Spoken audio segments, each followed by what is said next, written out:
الحمدللہ ہماری کوشش ہوتی ہے ہم قرآن مجید فرقان حمید کی خوبصورت پیاری آیتوں کو سمجھیں، تلاوت کریں، اس کی تفسیر جانیں اور قرآن کی باتیں کریں۔ آج ایک بنی اسرائیل کی عجیب و غریب بیماری کا ذکر سنیں گے۔ اللہ نے قرآن مجید میں اس کو بیان کیا اور بدقسمتی سے وہ بیماری، وہ ڈیزیز آج ہمارے درمیان بھی پائی جاتی ہے۔ تو یوں سمجھیے کہ یہ ہمارے لیے بھی بڑی ریلیونٹ ہے، ہمیں بھی بہت غور سے اس کو سننا ہے کہ کہیں ہم میں سے کسی کے اندر یہ بری بیماری نہ لگ جائے۔ اور یہ بیماری ان کو کیوں لگی، قرآن نے اسے بھی بیان کیا۔ اللہ قریب قرآن مجید میں ارشاد فرماتا ہے، پارہ نمبر 1 ہے، سورہ بقرہ آیت نمبر 74۔ ارشاد ہوتا ہے، بسم اللہ الرحمن الرحیم، ثم قست قلوبکم من بعد ذلك فہی کالحجارۃ او اشد قسوہ وَإِنَّ مِنَ الْحِجَارَةِ لَمَا يَتَفَجَّرُ مِنْهُ الْأَنْهَارُ وَإِنَّ مِنْهَا لَمَا يَشَّقَّقُ فَيَخْرُجُ مِنْهُ الْمَاءُ وَإِنَّ مِنْهَا لَمَا يَهْبِطُ مِنْ خَشْيَةِ اللَّهِ وَمَا اللَّهُ بِغَافِلٍ عَمَّا تَعْمَلُونَ۔ اب اس آیت کا ترجمہ کیا ہے؟ آسان ترجمہ قرآن کنز العرفان۔ پھر اس کے بعد تمہارے دل سخت ہو گئے تو وہ پتھروں کی طرح ہیں، بلکہ اس سے بھی زیادہ سخت ہو گئے۔ اور پتھروں میں کچھ تو وہ ہیں جن سے ندیاں بہہ نکلتی ہیں، اور کچھ وہ ہیں کہ جب پھٹ جاتے ہیں تو ان سے پانی نکلتا، اور کچھ وہ ہیں جو اللہ کے ڈر سے گر پڑتے ہیں، اور اللہ تمہارے اعمال سے ہرگز بے خبر نہیں۔ یہ جو آخری آیت کا حصہ ہے نا، یہ تو سمجھ لیں یہاں لکھا ہونا چاہیے۔ کیا فرمایا؟ وَمَا اللَّهُ بِغَافِلٍ عَمَّا تَعْمَلُونَ۔ جان لو کہ اللہ تمہارے اعمال سے ہرگز بے خبر نہیں ہے۔ جو کچھ ہم کر رہے ہیں نا، سب اللہ دیکھ رہا ہے۔ ہم بعض اوقات لوگوں سے، رشتہ داروں سے، دوستوں سے چھپانے کی کوشش کر رہے ہوتے ہیں، شہر تبدیل کریں گے، علاقہ تبدیل کریں گے، دروازہ بند کر دیں گے، دنیا میں کوئی نہ دیکھ لے۔ بار بار قرآن انڈیکیٹ کر رہا ہے، وَمَا اللَّهُ بِغَافِلٍ عَمَّا تَعْمَلُونَ۔ اللہ تمہارے اعمال سے ہرگز بے خبر نہیں، وہ دیکھ رہا ہے۔ تو کاش یہ خیال دل میں راسخ ہو جائے کہ میں جو کچھ کرتا ہوں، اچھا کر رہا ہوں یا برا کر رہا ہوں، رب دیکھ رہا ہے۔ اچھے کام میں بھی، اچھا عجیب ہیں ہم لوگ نا، برے کام میں لوگ نہ دیکھ لیں اس کی ٹینشن، اچھے کام میں لوگ کیوں نہیں دیکھ رہے اس کی ٹینشن، کسی طرح لوگوں تک پہنچا دوں کہ میں نے کوئی اچھا کام کیا ہے۔ اگر یہ ذہن بن جائے نا کہ دنیا دیکھے نہ دیکھے، اللہ دیکھ رہا ہے، اچھا کروں گا تو اجر اسی سے لینا ہے، اور اللہ نہ کرے برا کروں گا تو سزا بھی اسی نے دینی ہے، تو خیال تو اس کا زیادہ ہونا چاہیے نا، خیال دنیا والوں کا ہے۔ تو بہرحال اب آتے ہیں اس بیماری اور اس آیت کی طرف۔ اس آیت میں قرآن کریم فرقان حمید نے کیا ارشاد فرمایا؟ ثم قست قلوبکم من بعد ذلک، پھر اس کے بعد تمہارے دل سخت ہو گئے۔ یہ کس کی بات ہو رہی ہے؟ بنی اسرائیل کا ذکر ہو رہا ہے۔ ان پر بڑے انعامات ہوئے، بڑی مہربانیاں کی گئیں بنی اسرائیل پر، شکر کی بجائے یہ نافرمانی کرتے تھے۔ فرعون سے اللہ نے نجات دی، پھر انہوں نے ناشکری کی، تورات عطا کی، پھر ناشکری کی، بچڑے کی پوجا کی، اللہ نے اس میں توبہ کی توفیق دے دی، پھر ناشکری کی، 70 افراد کو کوہ طور پر بلایا، انہوں نے پھر ناشکری کی، انہیں منو سلوہ عطا کیا، پھر ناشکری کی، انہیں قدرت کی نشانیاں دکھائیں، پھر ناشکری کی۔ اللہ پاک کی نافرمانیوں میں مصروف رہے، ایک کے بعد ایک نافرمانی، ایک کے بعد ایک گناہ کرتے رہے، یہاں تک کہ ان کے دل سخت ہو گئے۔ مگر اب قرآن کیا کہتا ہے؟ کتنے سخت ہوئے؟ فَهِيَ كَالْحِجَارَةِ، تو وہ پتھروں کی طرح ہو گئے۔ پتھر کتنا سخت ہوتا ہے سمجھیے گا، یاد رکھیے، سختی کی اور بھی چیزیں ہوتی ہیں، لوہا بڑا سخت ہوتا ہے، لکڑی بڑی سخت ہوتی ہے، مگر لوہا آگ سے نرم ہو جاتا ہے، لکڑی پانی سے نرم ہو جاتی ہے، مگر پتھر کتنا سخت ہوتا ہے، نہ گرمائش میں پگھلتا ہے، ہتھوڑے مار مار کے اس کا برادہ تو کر سکتے ہیں، چورا چورا کر سکتے ہیں، مگر نرم نہیں کر سکتے۔ تو قرآن نے مثال کیا دی کہ دل پتھر سے سخت ہو گئے۔ اچھا پھر کہا او اشد قسوہ، پتھر سے بھی زیادہ سخت ہو گئے۔ اللہ اکبر، ان دلوں کا عالم کیا ہوگا کہ جن کو قرآن کہہ رہا ہے کہ تمہارے دل پتھر جیسے سخت، بلکہ اس سے بھی زیادہ سخت ہو گئے۔ اللہ اکبر۔ اے میرے پیارے اسلامی، حالانکہ پتھر کی ایک اور تعریف قرآن خود آگے بیان فرما رہا ہے، وَإِنَّ مِنَ الْحِجَارَةِ لَمَا يَتَفَجَّرُ مِنْهُ الْأَنْهَارُ، پتھر میں تو کچھ وہ ہیں جن سے ندیاں بہتی ہیں. وَإِنَّ مِنْهَا لَمَا يَشَّقَّقُ فَيَخْرُجُ مِنْهُ الْمَاءُ، اور کچھ وہ ہیں جو پھٹ جائیں تو ان سے پانی نکلتا ہے. وَإِنَّ مِنْهَا لَمَا يَهْبِطُ مِنْ خَشْيَةِ اللَّهِ، اور کچھ وہ ہیں جو اللہ کے ڈر سے گر پڑتے ہیں، یعنی پتھر بھی اللہ کا خوف کرتے ہیں. پھر فرمایا وَمَا اللَّهُ بِغَافِلٍ عَمَّا تَعْمَلُونَ، اور اللہ تمہارے اعمال سے ہرگز بے خبر نہیں. اب یہاں بڑی یونیک معلومات اسٹونز کے بارے میں، پتھر کے بارے میں قرآن نے کیا فرمایا؟ پتھر چاہے کتنے سخت ہوں، اللہ کے نافرمان نہیں ہوتے، یہ بھی پھوٹ پڑتے ہیں، ان سے بھی چشمے جاری ہوتے ہیں، خوف خدا کے سبب بڑی بڑی چٹانیں، بڑے بڑے پتھر لڑک جاتے ہیں. لیکن گناہگاروں کے دل جب سخت ہو جائے نا تو وہ اتنے سخت ہوتے ہیں کہ وہ پتھر سے بھی زیادہ سخت ہو، ان پر کوئی بات اثر نہیں کرتی. اللہ کا حکم سن کر یہ زیر نہیں ہوتے، عذاب کا تذکرہ سن لیں تو ان پر خوف طاری نہیں ہوتا، جنت کی نعمتوں کا سن لیں پھر بھی دل مائل نہیں ہوتا. اے میرے پیارے اسلامی بھائیوں، غور کیجئے، آج کے دور میں بھی بعض اوقات ایسے بندے دکھتے ہیں کہ جن کے دل سخت ہو جاتے ہیں. اور سختی کی قرآن نے وجہ جو تفسیر میں ہم نے سنی کہ گناہ پر گناہ، ایک کے بعد ایک دوسرا گناہ. حدیثوں میں یہ مضمون ملتا ہے کہ بندہ جب ایک گناہ کرتا ہے نا تو اس کے دل پر ایک نقطہ لگ جاتا ہے، بلیک ڈاٹ. دوسرا گناہ کرتا ہے پھر دوسرا نقطہ، تیسرا کرتا ہے تیسرا نقطہ، ایک وقت آتا ہے پورا دل ہی کالا ہو جاتا ہے. اب ہدایت کی کوئی بات اثر نہیں کرتی ہے. تو اسی لیے کہتے ہیں نا، جیسے ہی گناہ ہو جائے ویسے ہی توبہ کر لو، جیسے ہی نافرمانی ہو جائے ویسے ہی نیکی کر لو. کلیریفائی ہونا چاہیے، ہارٹ پیور ہونا چاہیے، آنسو بہایا کرو اللہ کی بارگاہ میں کہ یہ دلوں کو دھو دیتا ہے، دلوں کو صاف کرتا ہے، بندہ خوف الہی سے لرزتا رہے. مگر آج حال یہ ہے کہ دل اتنے سخت ہو گئے کہ کوئی ہدایت کی بات اثر کرنا تو دور کی بات اچھی بھی نہیں لگتی. آج کے دور میں کسی سے اچھی بات کرو، قرآن کی بات کرو، دین کی بات کرو، لڑنے لگ جاتا ہے مسلمان ہو کر. یہ کیا ہر وقت بات یہ لگائی بھی ہے؟ کیوں بھائی اللہ رسول کی بات کرتے ہو، ہم کوئی اور بات کر رہے ہیں. خود سوچیں، ہمیں ہر اس شخص کو سوچنا چاہیے کہیں دل سختی کی طرف تو نہیں جا رہا ہے. اچھا، اب پتھروں میں شعور ہوتا ہے، یہ بڑی عجیب بات آج ہم نے سنی، شاید بہت ساروں کے لیے نئی بات ہوگی. مفتی احمد یار خان نعیمی بہت بڑے مفسر قرآن ہیں، فرماتے ہیں اس سے معلوم ہوا کہ پتھروں میں بھی شعور ہوتا ہے. یہ الگ بات ہے کہ ہمیں ان کے شعور کی خبر نہیں ہوتی. قرآن میں ایک اور جگہ اللہ نے ارشاد فرمایا، اور داؤد کے ساتھ پہاڑوں اور پرندوں کو تابع بنا دیا کہ وہ پہاڑ اور پرندے تسبیح کرتے ہیں. ہاں، پرندے تو تسبیح کرتے ہیں، پہاڑ بھی اللہ کی تسبیح کرتے ہیں. آپ نے نہیں سنا ابو جہل کے ہاتھ میں کنکر تھے نا، کیا آ کر کہا تھا اس نے اللہ کے نبی کو کہ اے محمد صلی اللہ علیہ وسلم، اللہ کے سچے نبی ہو تو بتاؤ میری مٹھی میں کیا ہے. اللہ اکبر، نبی پاک کا کیا خوبصورت جواب تھا. فرمایا میں بتاؤں تیری مٹھی میں کیا ہے؟ جو تیری مٹھی میں کنکر ہے بتا دے میں کون ہوں. اور پھر کنکروں نے کلمہ پڑھنا شروع کر دیا. تو پتہ چلا کہ پتھر بھی اللہ کی تسبیح کرتے ہیں. اور اللہ اکبر، اور احد پہاڑ کے بارے میں کون نہیں جانتا. اللہ آپ کو مجھے بار بار مدینہ پاک کی حاضری نصیب فرمائے. تو ہم دوبارہ آتے ہیں پیارے اسلامی بھائیوں کہ ایک تو ہم نے یہ سنا قرآن کہتا ہے کہ کچھ پہاڑ پھٹ پڑتے ہیں، کچھ میں سے نہریں جاری ہوتی ہیں، کچھ سے پانی جاری ہوتی ہے، کچھ خوف خدا سے گر پڑتے ہیں. ایک بار امام ابو القاسم قشیری رحمۃ اللہ تعالی لکھتے ہیں کہ اللہ پاک کے ایک نبی کہیں سے گزر رہے تھے. آپ نے ایک چھوٹا سا پتھر دیکھا، مگر اس چھوٹے سے پتھر سے مسلسل پانی بہ رہا تھا. آپ بڑے حیران ہوئے. اللہ پاک نے اس پتھر کو بولنے کی طاقت عطا فرمائی. اور پتھر کہتا ہے کہ اے اللہ پاک کے نبی، جب سے میں نے سنا ہے معلوم ہوا ہے کہ جہنم کا ایندھن آدمی اور پتھر ہیں.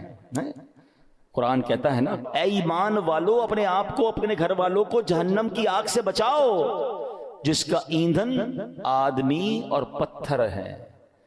تو ہم آدمیوں پر تو پتہ نہیں اثر ہوا نہیں ہوا، وہ پتھر کہتا ہے جب سے مجھے معلوم ہوا ہے کہ جہنم میں پتھر ڈالے جائیں گے جب سے میں رو رہا ہوں، جب سے خوف خدا کی حالت سے میری حالت بری ہے. اور یہ جو میرے اندر سے آپ پانی نکلتا دیکھ رہے ہیں یہ خوف خدا کے باعث ہے. آپ اللہ کے نبی تھے، آپ نے اللہ کی بارگاہ میں دعا کی اور اللہ پاک نے یا اللہ اس پتھر کو جہنم سے محفوظ فرما دے. دعا قبول ہو گئی. آپ چلے گئے کہیں، واپس آئے تو پھر اس پتھر سے پانی نکل رہا تھا. تو آپ نے کہا کہ اب تو تمہیں جہنم سے آزادی کی خوشخبری مل گئی، پھر کیوں رو رہے ہو؟ پتھر کو اللہ نے پھر قوت گویائی دی. کہتا ہے ذالک کان بکاء الحزن والخوف وہذا بکاء الشکر والسروری، کہتے حضور پہلے جو آنسو تھے وہ غم اور تکلیف کے تھے، اب جو آنسو ہیں وہ خوشی کے آنسو ہیں کہ اللہ نے جہنم سے آزاد کر دیا۔ تو یہ اللہ کی مخلوقات ہیں، اللہ پاک، یہ دنیا میں ہر طرف رب کا ذکر ہو رہا ہے، یہ اشرف المخلوقات کہلانے والا ہی غافل ہو جاتا ہے، حالانکہ ہم مجھے اور آپ کو بنایا ہی اللہ کی عبادت کے لیے۔ دیکھیں نا، ہر چیز کے بارے میں ہم یہ جاننے کی کوشش کرتے ہیں what is the reason of the creation. Mobile کیوں بنا ہے؟ بات کرنے کے لیے بنا۔ اگر اس میں بات کرنے کی صلاحیت ختم ہو جائے، کوئی فنکشن نہ چلے، کیا کریں گے؟ موبائل کا گاربیج کر دیں گے نا۔ پین کیوں چلتا ہے؟ پین کیوں بنا؟ لکھنے کے لیے، لکھنا ہی نہ، انک ختم ہو جائے، آپ کیا کرتے ہو؟ پھر بھی لگاتے ہو، پھینک دیتے ہیں۔ جو چیز جس لیے بنائی گئی اگر وہ کام نہ کرے تو اسے ڈسپوز کر دیا جاتا ہے۔ ہمیں کیوں بنایا گیا ہے؟ کبھی سوچا آپ نے؟ قرآن بتائے گا نا، ہمیں بنایا اللہ نے، تو اللہ ہی فرمائے گا نا کیوں بنایا، واٹ از دا ریزن۔ قرآن میں رب فرماتا ہے وَمَا خَلَقْتُ الْجِنَّ وَالْإِنسَ إِلَّا لِيَعْبُدُونَ، ہم نے نہیں بنایا انسان اور جنات کو، بس there is only one reason، إِلَّا لِيَعْبُدُونَ، ہم نے اپنی عبادت کے لیے بنایا ہے۔ یعنی میں اور آپ بنے اللہ کی عبادت کے لیے، کام کچھ اور کر رہے ہیں۔ نمازیں ہماری قضا ہو رہی ہیں، روزے بہت بڑی تعداد میں لوگ نہیں رکھ رہے، اللہ کی عبادت سے دور، حالانکہ بنایا اس لیے گیا ہے۔ اور یہ پتھر کا واقعہ آپ نے سنا کہ یہ اس لیے رو رہا ہے کہ کہیں جہنم میں ڈال نہ دیا جائے۔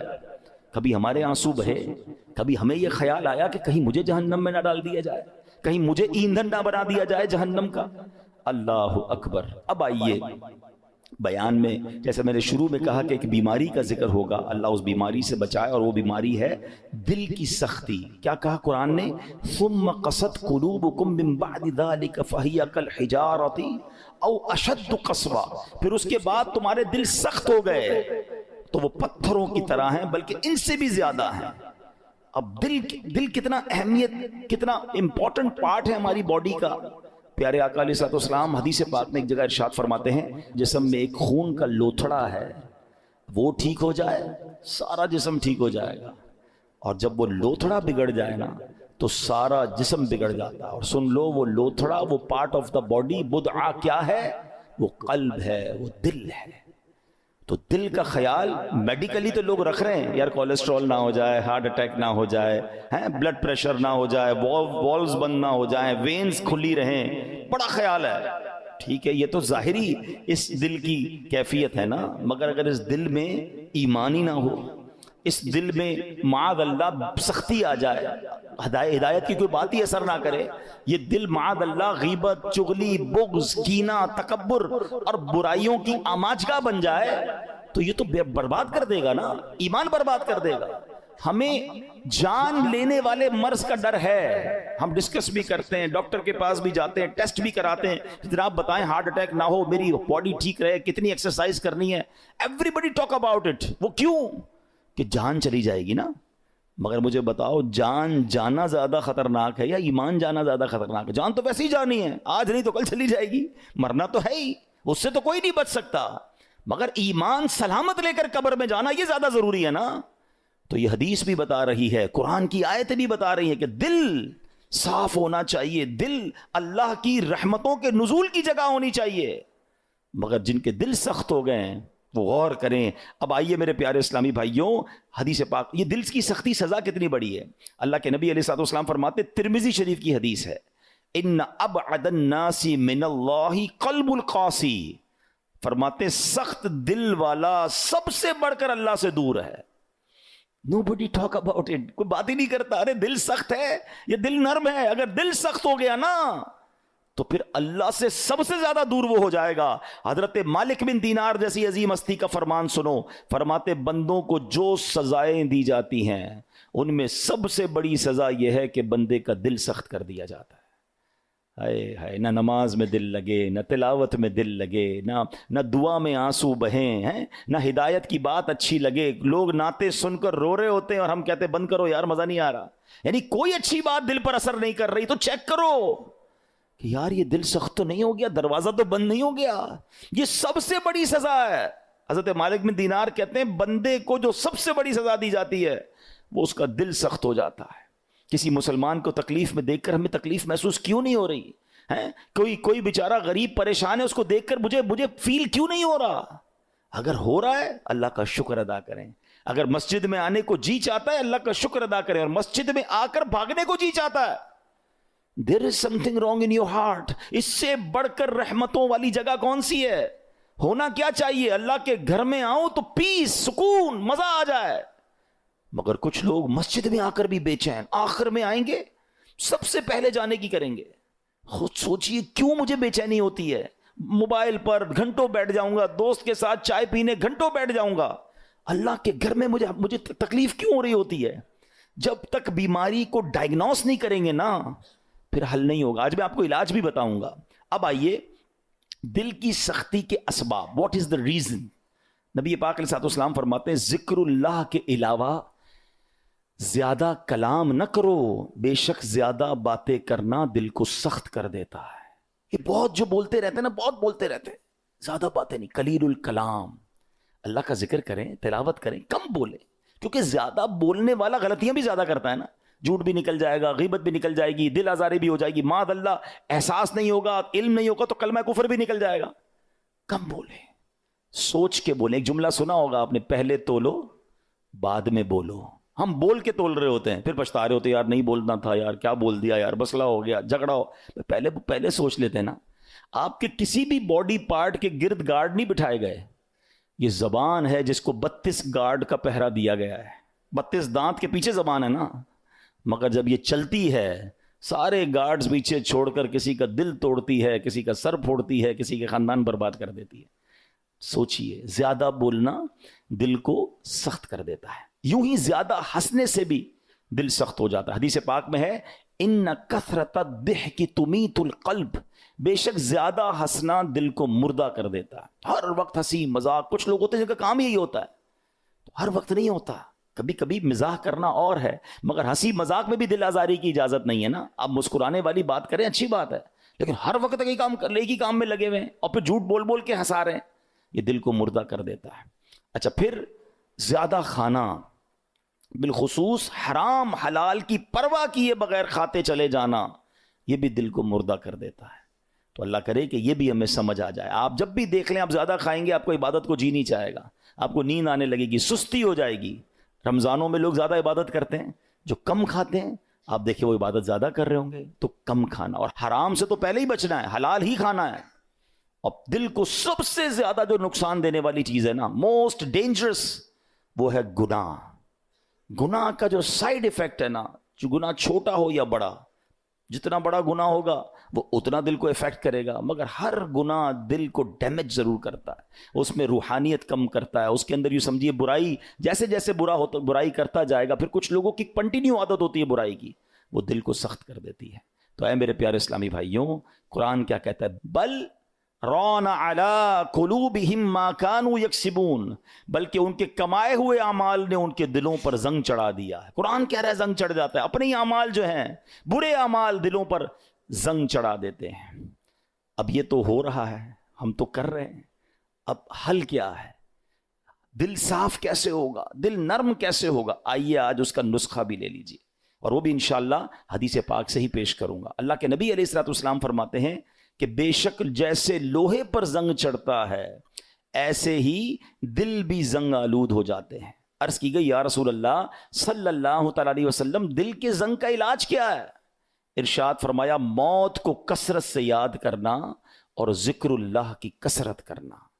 اللہ کا ذکر یہ دل کا زنگ دور کرتا ہے. تلاوت قرآن یہ دل کا زنگ دور. آپ کو کبھی کبھی مزہ نہیں آئے گا, یہ بھی میں آپ کو بتا دیتا ہوں, پہلے سے بتا دیتا ہوں, کہ جس کے دل میں پرابلم ہوتی ہے نا, وہ جیسے ہی ذکر اللہ کرے گا اس کو نیند آنے لگے گی, تلاوت کرے گا بوریت شروع ہو جائے گی, مسجد میں آئے گا ٹینشن شروع ہو جائے گی. اب آپ کو میں ایک فارمولہ دے دیتا ہوں, پہلے ذہن بنا لیں کہ مجھے دل صاف کرنا ہے, مجھے گناہوں کا یہ زنگ اتارنا ہے, مجھے اللہ کی معرفت اپنے دل میں چاہیے. تو اب حل کیا ہوگا؟ اب اس کو دنیا کی اگزامپل سے سمجھاتا ہوں. مثال کے طور پہ کسی کو بخار ہو جائے ہیں اور کوئی وائرس لگ جائے, کھانا اچھا نہیں لگے گا, پانی اچھا نہیں لگے گا, چائے اچھی نہیں لگے گی, جوس اچھا, گھر والے بیچارے سوپ بنا کے دیں گے, نہیں کھانا ہے, منہ کڑوا ہو جاتا ہے. آپ کیا کرتے ہیں؟ اچھا نہیں لگتا پھر بھی کھاتے ہیں. آپ کو یہ پتا ہے بیک آف دا مائنڈ کہ تھوڑے دنوں کی بات ہے, بلکہ فیملی اچھی نہیں لگتی, بچے اچھے نہیں لگتے. جب بندہ بیمار ہوتا ہے تو ہم بچوں کو گھر سے تو نہیں نکال دیتے, ہمیں پتا ہے طبیعت میری خراب ہے. تھوڑے دن کے بعد جیسے ہی بیماری ہٹے گی, کھانا بھی اچھا لگے گا, بچے بھی اچھے لگیں گے, ماحول سارا ٹھیک ہو جائے گا. پرابلم میرے اندر ہے, ہم کنٹینیو کھاتے ہیں. بالکل اسی طرح جب جب آپ کو ذکر الہی میں مزہ نہ آئے، تلاوت میں لطف نہ آئے، درود پاک میں وہ جو چاشنی ہے نہیں مل رہی، سجدوں کی لذت نہیں مل رہی، بھاگ نہیں جانا مسجد چھوڑ کے، عبادت کرنا چھوڑ نہ دیں، تسبیح رکھ مت دیجئے گا. یہ بیماری ہے جو آپ کو نہیں کرنے دے رہی، آپ کنٹینیو کرتے رہیں.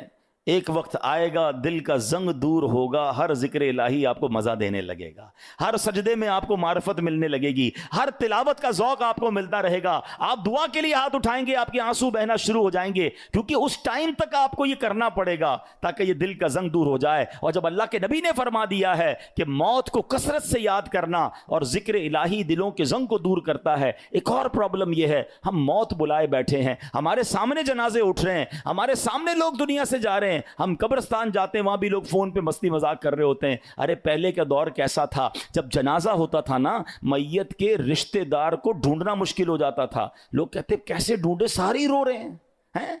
اور سب کیوں روتے تھے؟ ان کو میت سے اتنا پیار نہیں ہوتا تھا، سب کو اپنی موت یاد آتی تھی. وہ قبرستان دیکھ کر سمجھ جاتے تھے کہ ہم نے جانا ہے، مگر ہم موت بلائے بیٹھے ہیں.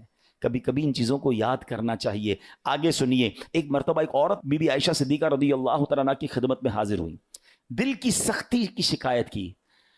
حضرت عائشہ نے فرمایا اکثری من ذکر الموت، موت کو کثرت سے یاد کرو.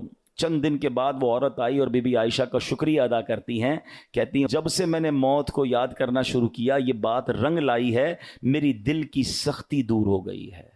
تو کاش ہمیں یاد آئے، کبھی کبھی ویسے ہی قبرستان چکر لگا لیا کریں، دعا پڑھنے چلے جائیں. اندازہ ہو کہ دیکھو کون کون چلا گیا، کسی کا بڑا محل تھا، کسی کا ڈیفنس میں بنگلہ تھا. ڈیفنس کے قبرستان ہی چلے جائیں تو ڈیفنس میں رہنے والے وہاں تدفین ہے نا. ایک اور چیز سمجھا کریں آپ، دنیا میں اور آپ ایک سیکوینس کے ذریعے آئے ہیں. پہلے میرے دادا آئے، پھر میرے والد آئے ہیں، پھر میں آیا، پھر میرے بچے آئے ہیں، پھر ان کے بچے. یہ سیکوینس ہے نا. دنیا سے جانے کی یہ سیکوینس ضروری نہیں ہے. ایسا نہیں ہو کہ دادا ہی پہلے جائیں گے، ابو ہی بعد میں جائیں گے، پھر میں جاؤں گا. نہیں، دادا دنیا میں ہوتا ہے پوتا چلا جاتا ہے، والد ہوتا ہے جوان بیٹا چلا جاتا ہے. آپ نے نہیں دیکھا قبرستان جائیں نا، 15 سال کے بچے کی بھی قبر ملے گی، 5 سال کے بچے کی قبر بھی ملے گی، 75 سال کے بوڑھے کی قبر بھی ملے گی. اٹ مینز میں بھی کبھی بھی جا سکتا ہوں. اچھا، ہم میں سے کئیوں کو قبرستان کی دعا یاد ہوگی، یہ کتنی میننگ فل دعا ہے، مگر سمجھیں تو نا کیا دعا ہے. السلام علیکم یا اہل القبور یغفر اللہ لنا ولکم وانتم سلفنا ونحن بالاثر. مشکات شریف حدیث کی دعا ہے، پیارے آقا یہ دعا کیا کرتے. معنی کیا ہے؟ السلام علیکم یا اہل القبور، اے قبر والو تم پر سلامتی ہو. پھر کیا فرمایا؟ یغفر اللہ لنا ولکم، اللہ تمہاری اور ہماری مغفرت فرمائے.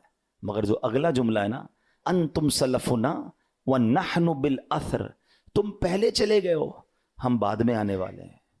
کاش یہ بات سمجھ آ جائے کہ میرا ٹھکانہ وہی ہے، جانا ادھر ہی ہے. کون سی ترم خانی کام آئے گی، کون سا جاہو جلال کام آئے گا، کون سے پیسے کام آئیں گے، کون سی پراپرٹی کام آئے گی، سب کچھ ادھر رہ جائے گا.